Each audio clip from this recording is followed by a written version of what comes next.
The Tao Teh Ching Chapter 38. One of subtle universal virtue is not conscious of being virtuous. Therefore, he is truly virtuous.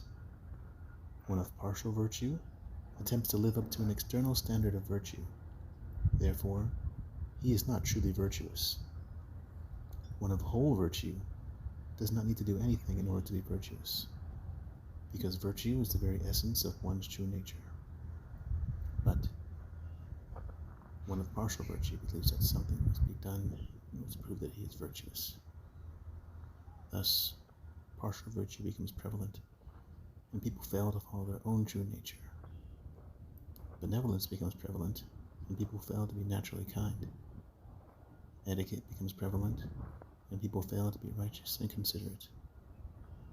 When people find no response with etiquette, they roll up their sleeves and force others to respond to them.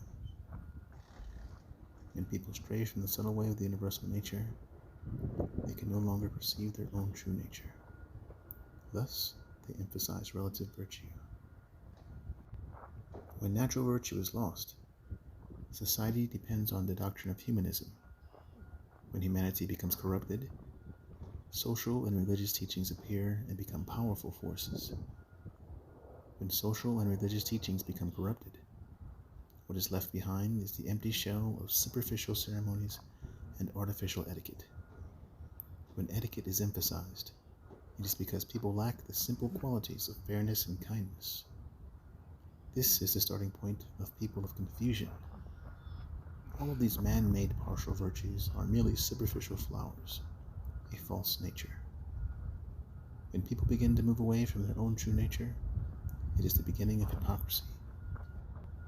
Therefore, one who integrates his own individual being with the deep nature of the universe sets his heart upon the roots of reality rather than the husk, and upon the nourishment of the fruit rather than the fleeting beauty of the flowers. Truly, he cherishes what is deep within rather than what is shallow without. Knowing this, he knows what to accept and what to reject.